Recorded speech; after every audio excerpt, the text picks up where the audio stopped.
wejiga koowaad ee barnaamijka wacyigelinta bulshada kaas oo la xiriira sida ay bulshada u ilaalsan lahayd mashaariicda horumarineed ee laga hirgeliyay deegaanka sida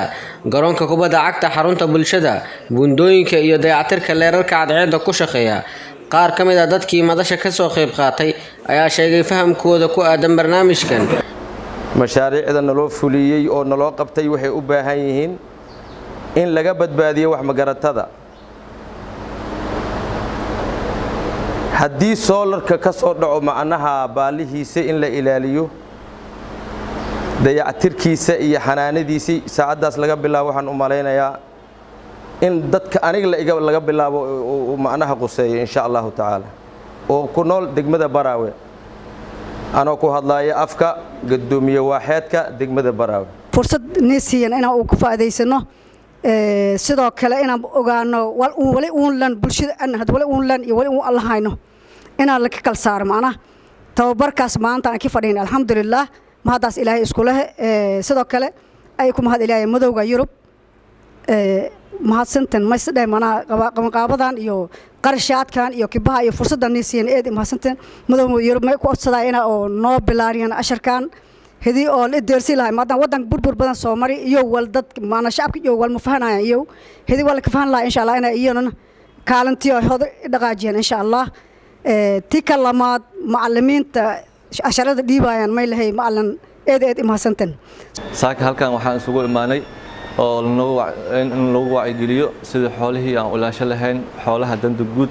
oo noo fulisay midowga Yurub ayagana aad ay u mahadsan yihiin waxa la noo fuliyay waxay ka mid ahaayeen buundadii oo baabuurta marayeen iyo garoonkii kubadda cagta iyo solaradii oo maanta habeenada aniga aan ku damashadeeno ilmaheeni oo ku nabad galeen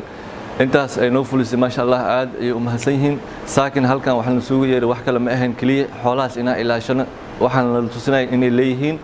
bulshada degmada Bara maadaama aniga aan ka mid nahay bulshadii mas'uuliyiintooda aan nahay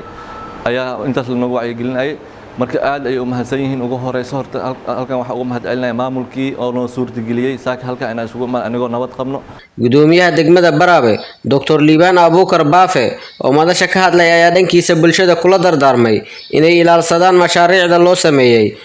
maadaama hawshan la fuliyay aad ogtihiin muxuu ahaa isbartiibadii oo la dhisay xaruntii dadweynaha kalfartiskii ama buundooyinkii solaradii ayaa dadku waxa loogu talagalay idinkoo qayb ka ah oo la raba hadana inaad gaarsiisaan ama dadka wacyigelisaan marka kulankan qaadataan kadib waxaan inaysan lahayn maxay dad gaar ah laakiin ay leeyihiin dadweynaha xooga mahad celinaynaa oo aan leenahay shaqooyinkan dadkii keenay degmada ama hay'adihii keenay ay u horeyso midowga Yurub oo ka hirgelisay ama fududeysay in la hirgeliyo barnaamijyadaas degmaduna ay ka ahayd hoggaan in hawshaas la qabto sida daraadeed marka waa ka faa'iideysan doontaan haddii la yiraahdo arinkan waa kulamadii ugu horeeyay laga qabtay degmada lana dareensiyo shacabka inay waxaan ayaga leeyihiin isbartiibadaas